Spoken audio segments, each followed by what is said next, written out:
今回はアメリカの実業家、エンジニア、投資家であり宇宙開発スペース X 社、電気自動車企業テスラの CEO、 そしてソーラーシティの会長でもあり、アメリカで最も革新的なリーダーの一人、そんな世界2位の大富豪を生い立ちから解説していきます。ご飯よ。今行く。10歳の頃からパソコンに夢中なこの少年の名前はイーロン・マスク。彼は1971年南アフリカプレトリアで生まれます。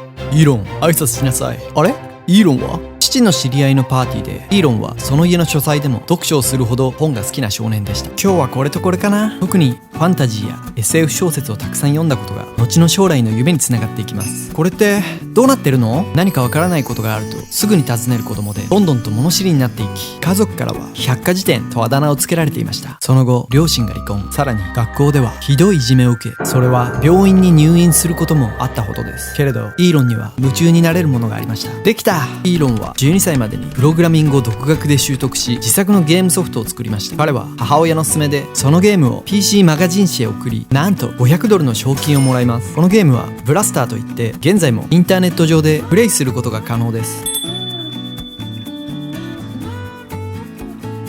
僕はアメリカに行く。17歳になったイーロンはアメリカの精神と最新のテクノロジーへの憧れからアメリカへの移住を試みますが、そう簡単ではなかったのです。その後家から独立し、カナダで母親の親戚の家を転々とします。アメリカに行くためだ。チェーンソーを使った木の伐採やボイラー室の清掃といった過酷な労働の日々を送ります。けれど時給$18という1989年当時としては高額な収入を得ていました。その後19歳でカナダのクイーンズ大学に入学。なんかうまくいかないな。俺なんかどう？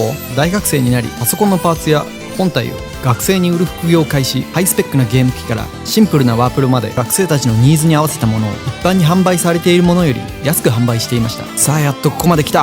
2年後奨学金を獲得し、ようやくアメリカのペンシルベニア大学ウォートンスクールに転校します。でかい家に住もう。ペンシルベニア大学時代、学生寮を出てイーロンはルームメイトとこの家の家賃を払うために、彼らは自宅をナイトクラブに変え、1000人もの客を集め、一晩で1ヶ月分の家賃を稼ぐこともありました。将来人々にとって最も重要になるものはインターネット、持続可能エネルギー、複数の惑星での生活の3つだ。ペンシルベニア大学ウォートンスクールで経済学と物理学の学位を取得します。1995年応用物理学を学ぶため、名門スタンフォード大学院物理学課程に進みますが、チャンスは今しかない。なんとわずか2日で退学してしまいます。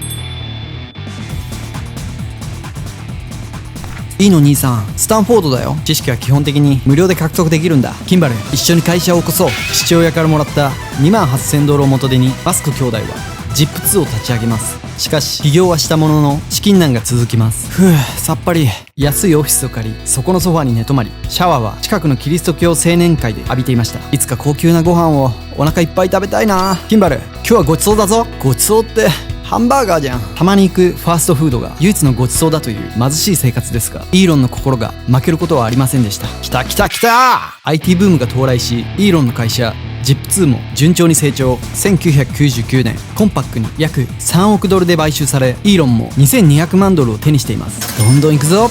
ZIP2 の売却で得た資金のうち$1000万を使って1999年に X.com を立ち上げます。ちょうどその頃ピーター・ティールが創業した企業コンフィニティも同様のシステムを開発し、 X.com とコンフィニティは合併します。その社名がペイパル。最大株主のイーロンは会長に就任しています。しかしようやく取れた長期休暇のハネムーンでオーストラリアに向かっている時、ペイパルの取締役会は彼を解雇し、ピーター・ティールを新たな CEO に任命したのです。休暇を取るのも考えものだな。それでも2002年ペイパル社をネットオークション大手の eBay が$15億で買収することになります。この出来事は全米でも話題となりました。これだからビジネスは面白い。 CEO の座を奪われたイーロンでしたが、ペイパルの買収によって手にした金額は約$1億7000万。31歳のイーロン・マスクはシリコンバレーで億万長者となります。人類を火星に移住させるペイパルの買収で手にした金額を元手に、2002年3つ目の会社はスペース X 社、2004年には電気自動車ベンチャー企業テスラモーターズ社に出資。イーロンの資産は2005年時点において$3億2800万。2006年には太陽光発電会社ソーラーシティの会長に就任しました。安くて信頼性の高いロケットを誰も作っていないのなら私が作ろうじゃないか。2006年初のロケット発射は空中で爆発してしまいますが、なんと NASA からの契約は獲得できたのです。その2年後、あの事件が起きます。2008年リーマンショック。この出来事は世界中に金融危機をもたらし、イーロンも例外ではなかったのです。この頃ロケット発射もすでに3回の打ち上げ失敗を記録。これが最後のチャンスだ。この年の後半に最後の資金をかき集めて4回目の打ち上げをします。2008年はテスラモーターズの赤字が続き倒産寸前。スペース X のロケットの発射はトラブル続き、おまけにリーマンショックと最悪の年でした。けれどやっぱりイーロンは諦めません。よかった。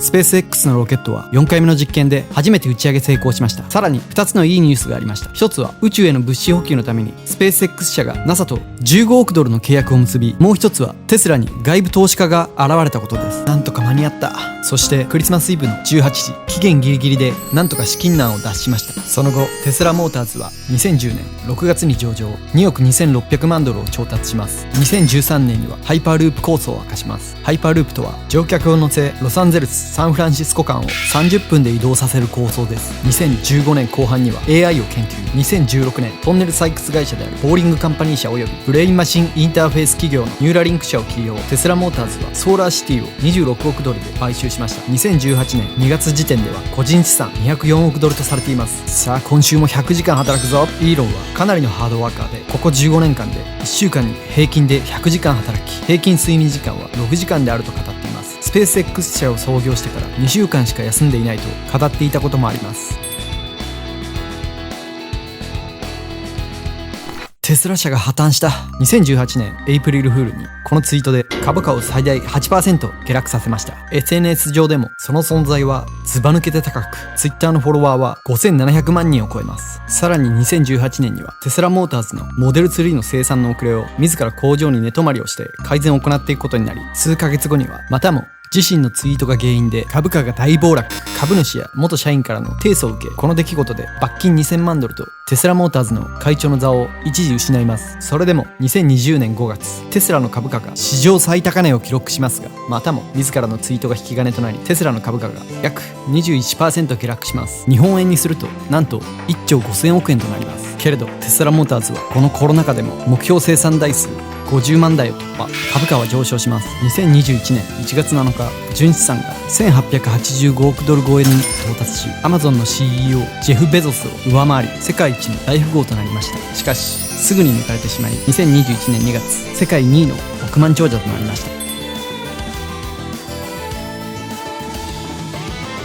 世界を救うんだ。イーロンはこれまで使い捨てが常識だったロケットを何度も使用できるように挑戦し、実現すれば宇宙開発の大幅なコスト削減が見込めます。自身の会社ソーラーシティが発電した電力をテスラのバッテリーで蓄電、それをテスラの車に充電し、スペース X とテスラの間でもパーツ部品など仕入れや製造工程に相乗効果をもたらし、イーロンが関わる3社間でのエコシステムを作り上げています。民間で初めて ISS への有人飛行、今や IT、製造、電気、そして宇宙開発ではイーロンは欠かせない存在となっています。イーロンの類まれなキャリアはハリウッドでも注目され、アイアンマンの主人公ことトニー・スタークの元ネタになっていると言われ、実際にアイアンマン2の一部のシーンはスペース X 社で撮影されています。私生活でも2度の離婚やジョニー・デップの元妻との噂話など注目を集めています。イーロンもまたコーラを好物としていますが、最近は控えているそうです。現在所有している不動産を7軒売却し、スペース X 社の打ち上げ施設内にプレハブを建てて住んでいたり、またもイーロンのツイートでビットコインが乱高下するなど、今この瞬間も何かとお騒がせな世界第2位の大富豪イーロン・マスク。今後も彼の行動言動から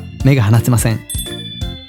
イーロン・マスクから学べることはたくさんありましたね。面白いと思ったら高評価、チャンネル登録よろしくお願いします。次回の動画もお楽しみに。